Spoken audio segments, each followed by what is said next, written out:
June 2024. No headline, no press conference, no announcement. The 50-year petrodollar agreement between the United States and Saudi Arabia quietly expired now. 50 years. Gone. In silence. Every expert calling it a coming collapse missed the same thing. It already happened.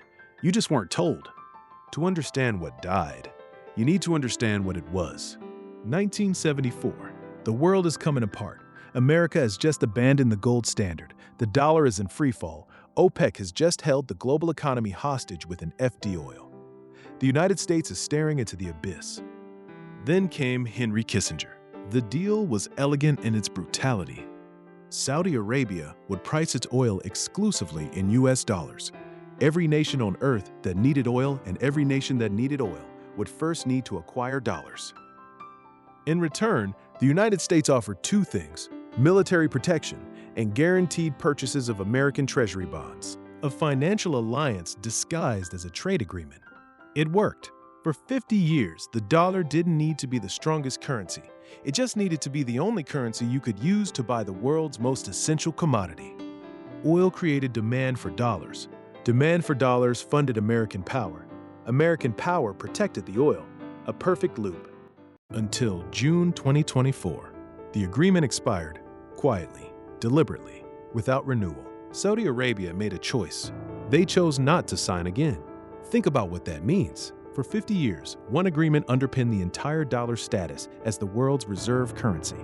And when that agreement ended, Saudi Arabia said nothing. Not, "We are ending the petrodollar." Not, "We are moving to yuan." Just silence.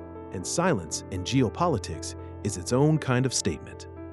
Within weeks, Saudi Arabia began settling oil trades in Chinese yuan. Not all of them, not loudly, but enough. Enough to send a signal. The message wasn't sent in a press release, it was sent in barrels. Stay with me, because what I'm about to show you isn't a prediction. It's a map of what's already been built.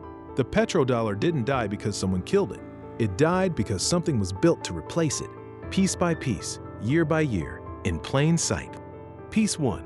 Project mBridge, a cross-border payment system built by China, the UAE, Thailand, and Hong Kong. Designed specifically to move money between nations without touching the US dollar, without touching SWIFT, without American oversight. It is live, it is operational, it is expanding. Piece 2. The yuan oil trade. China and Russia now settle energy payments in yuan. China and Iran settle in yuan. China and Saudi Arabia increasingly settle in yuan. In 2024, yuan-denominated oil trades hit their highest level in history. Not a prediction, a record. Piece 3. The gold pivot. Central banks around the world, Poland, India, China, Turkey, purchase gold at a pace not seen since 1967. They are not buying gold because they love gold. They are buying gold because they are preparing for a world where dollar reserves are a liability.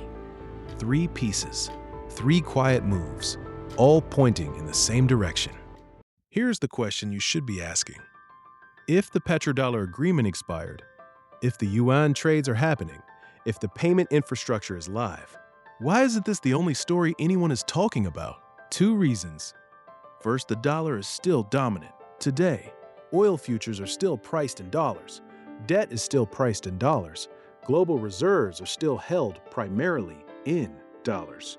The system hasn't broken, it's bending. And bending systems don't make headlines. Breaking ones do. Second, this is the part that should unsettle you. The people who run the current system know. They know the petrodollar era is ending, and they are not fighting it. They are managing the transition. A controlled demolition, slow enough to avoid panic, fast enough to stay ahead of those who aren't watching. The question is not whether the petrodollar survives. The question is, who designed the system that replaces it? And did they ask you? Here's the truth that reframes everything you just heard. The petrodollar was never really about oil. It was about who controls the terms of global exchange, who decides what money means, who gets to print the reserve currency and spend it first. That privilege, exorbitant as the French once called it, is ending. Not in a crash, not in a panic, in a quiet renegotiation. Conducted without your input, announced after the fact. The collapse everyone warned you about. It didn't arrive with sirens. It arrived in June 2024, on a Tuesday, with no press conference. Now you know. If the petrodollar was the foundation of American financial power and the foundation just expired, the next question is what gets built on top of it? That story is coming. Subscribe and don't miss it.